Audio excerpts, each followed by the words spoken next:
Saludos cordiales una semana más en este Cara a Cara de Voz Populi, en el que llevamos la actualidad de estos 7 días, unos 7 días que han sido trepidantes. En el plano nacional, por supuesto, ya saben ustedes que nosotros estamos muy especializados en el tema nacional, pero si me apuran, donde han sido trepidantes ha sido en el escenario internacional. Se habla de un antes y un después de la cumbre de Múnich, ya saben, esa en la que J.D. Vance, el vicepresidente de Estados Unidos, se atrevió a poner cartas boca arriba y a decir que Europa se está quedando sola y que nos tenemos que poner las pilas porque Estados Unidos va a dejar de financiar nuestra seguridad.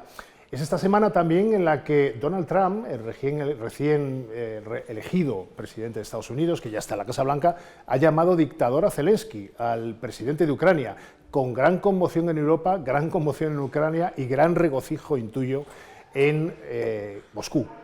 Y es la semana en la que han empezado las negociaciones en Arabia Saudí, las negociaciones de paz curiosas entre el agresor, Vladimir Putin, y el supuestamente patrocinador del agredido, hasta ahora, Estados Unidos, en la personalidad de Donald Trump. Bueno, al margen de eso, este debate de la seguridad internacional, de hacia dónde va Europa, ha derivado en otro muy interesante que tiene connotaciones nacionales, que es cuánto más vamos a tener que dedicar los países europeos a defensa. Y en esto, como todo, la alegría va por barrios. Hay países como Polonia que dedican un 3 y pico % de su Producto Interior Bruto, y hay otros que estamos en la cola, como España, no sé si tiene que ver con que estamos a 3.000 y pico kilómetros de la frontera caliente del antiguo telón de acero, dedicamos el 1,28% del Producto Interior Bruto. Una nimiedad teniendo en cuenta que somos la cuarta economía del euro. Bueno, para hablar de todo esto, para hablar de gasto militar y exactamente de qué significa aumentar ese gasto militar, hemos traído en esta ocasión a alguien pues, muy televisivo, a alguien muy didáctico, a alguien que ven ustedes, ¿no?, todas las semanas en sus televisores. Él es director de Political Room, Yago Rodríguez, encantado de tener. Muchas gracias a ti, Gaby, por haberme invitado a vuestro programa. ¿Qué significa aumentar el gasto militar en un país como España, potencia media, que nunca nos hemos creído mucho más que los demás y que, bueno, pues estamos al trantrán ahí en términos militares? ¿Qué significa eso? Bueno, pues depende desde qué punto de vista queramos analizarlo, sociológico, financiero, desde el punto de vista presupuestario. En principio diría que supone un problema para el gobierno, naturalmente, tener que aumentar el gasto en algo que, aunque yo creo que ha contribuido mucho a comprender la guerra de Ucrania, pues sigue sin verse como una necesidad inmediata por parte de los españoles. Supone también ver qué se aumenta dentro de ese conjunto de gastos en defensa y supone sobre todo determinar para qué queremos ese gasto. Es decir, vale, vamos a aumentar nuestro gasto en defensa, pero ¿para qué? ¿Para el este de Europa o para el sur, el norte de África? Marruecos. ¿Cuál es nuestro, efectivamente, Marruecos? ¿Para qué efectuamos ese gasto? ¿Cómo lo orientamos? Y eso es, bueno, el impacto en principio que tendría. Hay gente que dice, oye, si aumentamos el presupuesto en defensa, España se va a volver más militarista, o bueno, estamos hablando de llegar al 2%, supuestamente, que ya veremos bueno, si se llega. El 2%, según el compromiso OTAN de hace una década, de 2014. Sí. Ya el actual secretario general de la OTAN, Mark Rutte, ha venido a España a pedirle a Pedro Sánchez un 3%, que para que lo entiendan más o menos sería subir unos 10-15 mil millones más al año en gasto. Poca broma, porque con eso se hacen muchas escuelas, se construyen muchas universidades y se hacen muchos hospitales. Por eso, lógicamente, buena parte de la opinión pública española, Yago, se pregunta, ¿es necesario en España esto? Bueno, a ver, yo creo, o sea, para mí lo que no tiene ningún sentido es que República Checa, casi si me apuras, Alemania, Bélgica, Países Bajos, gasten más en defensa que nosotros, porque nosotros, al contrario que ellos, sí tenemos una serie de riesgos sobre nuestra integridad territorial. Riesgos, por ahora, digamos, potenciales, no materializados. Hombre, tener al oso ruso muy cerca tampoco es que no sea riesgo, ¿eh? No, desde luego, pero por ejemplo los belgas no lo tienen muy cerca, ni los checos, ni los alemanes en realidad. Es decir, muchos de esos países tampoco tienen cerca a Rusia. Y sin más, nosotros sí tenemos una potencia que tiene, bueno, un país relevante que tiene aspiraciones territoriales. Por tanto, hay motivos para querer un gasto de defensa un poco superior. Yo no creo que haya que llegar necesariamente al 3%, y de hecho creo que realmente el debate que se debería dar, si tuviéramos un país un poco más puesto en estos temas, es ¿qué queremos que ofrezcan las Fuerzas Armadas? Es decir, queremos una defensa territorial, eso es claro, ¿no?, respecto a Marruecos, para mantener una disuasión, Pero a partir de ahí, ¿qué más queremos? Queremos tener capacidad de proyección de fuerzas en África para apoyar nuestra política exterior, queremos tener capacidad de lanzar ataques de largo alcance, de cara a tener capacidad de proyectar fuerzas contra potenciales adversarios, nuevamente para una política exterior en África o incluso para formar parte de las alianzas o las coaliciones que forme Estados Unidos para contener a China, y todo eso se debe enmarcar en un esfuerzo diplomático, es decir, vale, yo quiero poder mandar una escuadrilla de fragatas a Asia-Pacífico. Vamos por partes. Vale, perdón. ¿Qué nos falta? Esos tanques, Uf. como los que estamos viendo en estas imágenes, aviones. Les recuerdo que los famosos F-18 los compró el gobierno de Felipe González hace ahora casi 40 años y todavía están algunos con vida útil, otros muchos ya no, se sustituirán por los famosos F-35. ¿Qué nos falta? ¿Tanques, aviones, fragatas? Vamos a ver, lo que nos falta, digamos, a nivel de ejército de tierra, es sobre todo implementar masivamente el uso de drones de pequeño tamaño. Eso es lo que nos falta, ¿no? ¿No tenemos? No tiene nadie realmente, salvo Ucrania, que se ve obligada por la guerra y compra drones chinos, que es con los que se hace esto fundamentalmente. El resto de ejércitos no, porque claro, sería comprar drones chinos, por una cuestión de política de compras de defensa no se puede comprar material chino. ¿Qué pasa? Que al final los soldados... ¿Pero aquí hay que comprárselos a Trump, los drones, o cómo va esto? En teoría sí, pero ¿qué pasa? Que la industria de defensa occidental es tan poco competitiva que no es capaz de fabricar estos productos de tal manera que les sea rentable empresarialmente, entonces no se fabrican. Por ejemplo, una tontería, el dron Shahid, este que está todo el día lanzando Rusia sobre Ucrania, es un dron relativamente sencillo, lo fabrica Irán, que no es el culmen de la tecnología. ¿Por qué no hay ningún producto similar en Europa? ¿No hay dinero? Sí, sí lo hay. Entonces, ¿por qué no se fabrica? Porque no sale rentable fabricar algo que solo vale 100.000 euros la unidad. Entonces, tenemos carencias de ese tipo, aparentemente sencillas, pero que están ahí. Pero el verdadero problema son las capacidades, no es comprar material, es comprar el material, el ciclo de mantenimiento, tener el personal instruido para ese material, con certificaciones, en la academia militar preparar unos cursos para formar a ese personal. Una capacidad es todo eso, y ahí es donde realmente el gasto va mucho más allá de la mera compra de un tanque o de un avión. Nosotros hemos informado en esta semana también, Gonzalo Araluce, que España está viendo a ver si incrementa en 20.000 soldados la cifra de sus tropas, de todo el ejército español, que ahora son unos 120.000. Pasaríamos a ser 140.000. Claro, a cada soldado hay que armarlo, pero armarlo y ponerle con unas capacidades, como bien decías, Yago, que no son las de un soldado de recluta de hace 40 o 50 años. Eso es mucho dinero. Es decir, no estamos hablando solo de tanques, de fragatas, de aviones, de drones, de submarinos, que luego hablaremos de submarinos, sino de capacitar a un soldado para el siglo XXI, ¿no? Con visores de visión nocturna, etc., etc., ¿no? Efectivamente. Bueno, a ver, hay que tener en cuenta que el soldado, de hecho, el coste de personal es la principal partida presupuestaria de los ministerios de defensa en general de Occidente, incluido, por supuesto, el nuestro. Entonces, cada soldado es una carga muy importante para el presupuesto. El equipamiento depende de a dónde vayan esos soldados, y ahí hay una pelea. Deben ir a tierra, mar, aire. ¿Qué equilibrio debe haber? Porque se lo reparten, oye, tiene que haber por cada 3 de tierra, 1 de aire y 1 de armada. Porque claro, además tierra es más intensiva en uso de recursos humanos. Pues ahí está un poquito el debate. Pero ¿Y en uso de material no? El uso del material, sí, guarda una cierta... Es decir, de nuestros 3 ejércitos, Ejército del Aire y del Espacio, Armada Española y Ejército de Tierra, el más grande, el que recibe más dinero y personal es el Ejército de Tierra. Para entendernos, ¿cuál es la siguiente gran inversión que tiene que hacer el Estado español en material de defensa? ¿Los aviones F-35 o qué? El F-35 hay un enorme debate y no está claro si finalmente se va a llegar a comprar. Sería potencialmente la mayor inversión en términos de compra. En términos de I+D lo sería el programa FCAS, el futuro caza de combate de 6ª generación, que es un proyecto europeo que nadie sabe cómo va a acabar, que España quiere que lidere Indra y que va a suponer miles de millones a lo largo de 10, 20 años, suponiendo que finalmente fructifique y nos ofrezca una serie de cazas para combate aéreo del futuro. Claro, es que aquí hay una paradoja. Y puede fracasar. Estamos con Yago Rodríguez, director de The Political Room, un verdadero experto, a pesar de su juventud, un verdadero experto en materia militar. Aquí hay una paradoja, que es que queremos separarnos de Trump porque Trump no quiere estar con nosotros, pero para separarnos de Trump tenemos que comprarle material a Trump, a Estados Unidos en este caso.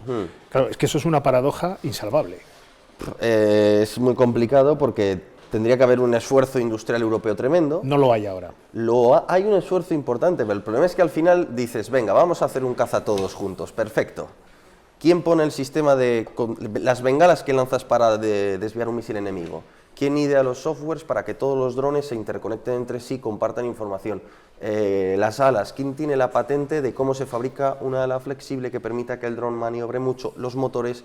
Entonces, claro, son 20 empresas de cada país con sus propios intereses y cada país va ahí a pelear por sus intereses. Claro, porque Airbus, si lo equiparamos con un proyecto civil de éxito como ha sido Airbus, que ahora copa por encima de Boeing las compras de todas las aerolíneas del mundo, Airbus es uno, y es un ejemplo que probablemente en este caso no valga para Europa, porque es el principal proyecto europeo en tiempo de paz, corrígeme si me equivoco, sí, pero precisamente por eso, porque era tiempo de paz en el que el mercado libre y sin problemas campaba a sus anchas, cosa que parece que no va a ser con el tema de aranceles. Sí, bueno, y además en Airbus España entró con una participación mínima de la antigua casa, y oye, España se ha quedado con la parte de lo que ya venía de casa, las patentes, que por cierto se sigue fabricando mucho avión de la antigua casa, y nos hemos quedado con la parte de ensamblaje. ¿Por qué? Porque España lo que ofrece a Europa, a Francia, a Alemania es mano, hora, ingeniería barata, ¿no? Por tanto, nos quedamos con el ensamblaje, buena parte de los puestos de trabajo, pero el I+D, todo eso, lo ponen las empresas francesas y alemanas. Entonces ahí hubo un equilibrio más fácil de conseguir y eso permitió que fructificara, pero no es así en todos los proyectos. Submarinos, si ahora queremos un submarino europeo, ¿qué pasa con el S-80? Miles de millones... Se ha adelantado mis preguntas, le voy a preguntar por el S-80, claro. Creo que hay 8 pedidos, solo hay uno, el Isaac Peral desde hace un año no llega, ¿y qué pasa con ese submarino? Vamos a ver, el programa S-80, ponerte a fabricar un producto tan maduro como un submarino, que hay países que lo llevan fabricando desde hace 100 años, tiene unos riesgos importantes. Entonces es hasta cierto punto normal que haya tardado bastante en desarrollarse. El problema ahora es, primero, cómo lo exportamos. Segundo, ¿cómo lo construimos? Porque ahora mismo los astilleros no dan para un volumen de construcción alto. Entonces, si hubiera un pedido del extranjero, habría que decidir entre entregarle al comprador extranjero o a nuestra armada el siguiente submarino, los siguientes 2, 3 submarinos. Total, que son muchos problemas y, en fin, no son sencillos de resolver. ¿Y las fragatas tampoco sencillo? Bueno, las fragatas hay, las F-110 con los problemas o igual algún atraso, pero yo creo que debería no haber grandes problemas en que se voten. De hecho, bueno, la primera F-110 creo que la primera se vota este año, o sea que en eso Navanti está bastante más puesta.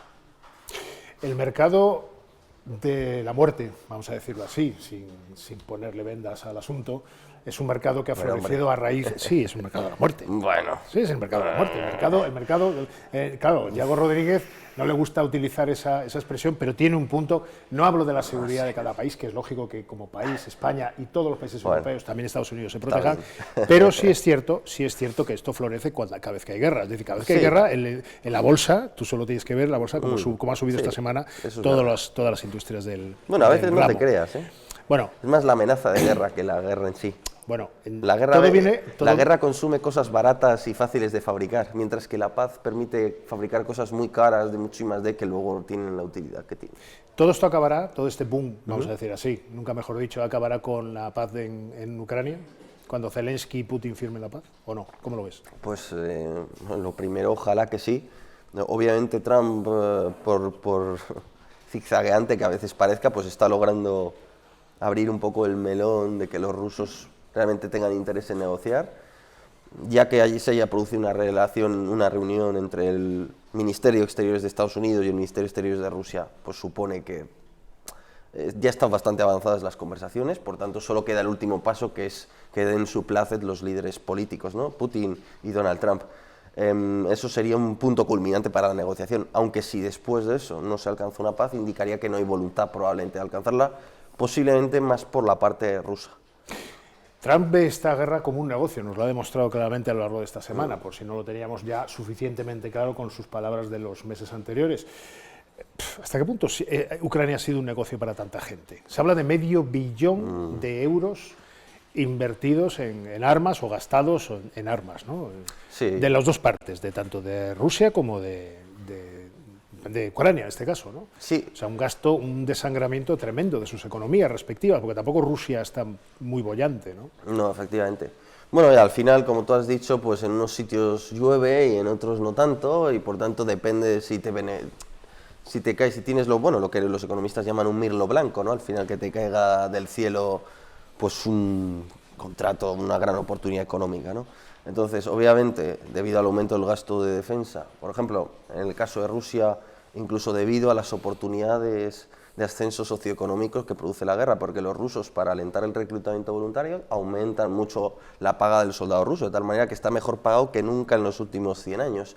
Y eso hace que en regiones subdesarrolladas, Buriatia, Yakutsk, la gente se enrole y tenga una oportunidad de ascenso económico, por ejemplo, ¿no? Entonces, bueno, esto es más bien anecdótico, pero el grueso va por la industria de defensa y sobre todo, por ejemplo, países como Estados Unidos, digamos, en teoría han entregado unos 50.000 millones anuales a Ucrania. De esos 50.000 millones, el grueso se gasta en comprar armamento americano, o sea, que se le da a Ucrania, sí, pero... hay un retorno. Claro, un retorno, eso es. Hay un retorno. A mí lo que me sorprende de esta guerra es que, claro, a priori, vista en el mapa, si fuera uno militar, diría, bueno, vamos a ver, es una hiperpotencia como Rusia, con decenas de ojivas nucleares que podrían destruir el planeta, que no es capaz de someter a un pequeño territorio como Ucrania, bueno, pequeño hasta cierto punto, con una superioridad militar a priori, como se hablaba al inicio de la guerra. Acuérdate, Yago, que coincidíamos aquí el señor y yo lo consideraba. en muchos programas de televisión. ¿Tú no considerabas nunca que Rusia tuviera una superioridad militar tan grande? Hombre, yo no voy a mentir, yo esperaba que hubiera una guerra y no sabía qué tipo de guerra. ¿Que durara 3 días? No. Yo esperaba que durara, o sea, lo que consideraba más probable era que la guerra durara un mes, que Ucrania ofreciera cierta resistencia, pero que finalmente los rusos lograran doblegarla. Tampoco esperaba un paseo militar. Los paseos militares solo se dan en las películas, ¿eh? Sí, bueno, y en Crimea se dio también. Bueno, pero por el efecto sorpresa y porque nadie les interpuso, ¿no? Bueno, pero los rusos jugaron a eso, claro, el 24 de febrero, lo que pasa es que les salió mal. Pero aquí les dieron oportunidad a Zelensky y a su gobierno y a la población ucraniana de reforzarse y pertrecharse para resistir, ¿no? Exactamente, y fue porque Zelensky de hecho se quedó aquel día, así que bueno, pues sí, yo esperaba un ejército ruso bastante más capaz, ¿no?, de lo que pudimos observar, que se debió en buena medida al mérito ucraniano, que contra lo que a menudo se dice, en aquel momento apenas tenía apoyo occidental. Había llegado bazucas, armamento antitanque y poquito más, y con material soviético, fundamentalmente con artillería soviética, es con lo que frenaron y machacaron a lo más granado el ejército ruso, al primer ejército de tanques, que era la gran reserva estratégica de Rusia para una guerra con la OTAN. Aquella famosa columna de 60 kilómetros de tanques que iba sobre Kiev y que al final fueron despanzurrados más de la mitad, ¿no? Bueno, nadie sabe exactamente la cantidad, pero bueno, de hecho el primer ejército de tanques fue lo que vino después de esa cola kilométrica, porque primero lanzaron las fuerzas directamente sobre Kiev arremolinadas, fracasaron y entonces tenían de reserva dispuesto el primer ejército de tanques. Y eso pasó durante las segunda, tercera semana de marzo. Lo lanzaron todo, se quedaron sin ello y ya vieron que o se retiraban o corrían el riesgo de que sus fuerzas durante el invierno quedaran embolsadas. Bueno, para acabar voy a volver al inicio de la conversación, que es la inversión militar que necesita Europa y en particular España. Decías, me he quedado con tu titular del principio, probablemente no haga falta un 3% del Producto Interior Bruto, que en el caso de España sería algo así como invertir 15.000 millones más al año. ¿Cuánto nos hace falta para tener un ejército en disposición de desplegar todas sus capacidades allí donde se le demande, ¿no? Porque Margarita Robles, la ministra de Defensa, le gusta mucho decir que España no aportará excesivo capital a sus capacidades de defensa, pero tiene hombres y capacidades humanas suficientes para estar en muchos teatros de operaciones, en Líbano, en 1000 sitios, ¿no? Sí, pero bueno, el tema, y de hecho dentro de la OTAN esto también se tiene muy en cuenta, no es cuánto despliegas, sino cómo despliegas, porque si tú mandas 1000 soldados, pero la comida te la tiene que poner los británicos, una de las 3 comidas del día, porque tu logística no da, por ejemplo, esto pasó en la guerra de Irak, es una cosa... Nos pasó a los españoles en la guerra de Irak. Correcto.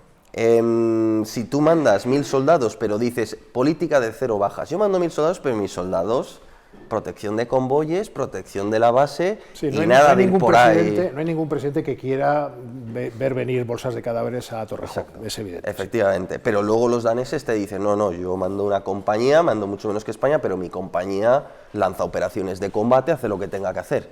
Claro, entonces, no solo es el cuánto mandamos, sino el cómo lo mandamos. Y ahí España suele ser cicatera. Pero es verdad que somos generosos en el número de despliegues y en la cantidad de efectivos por despliegue.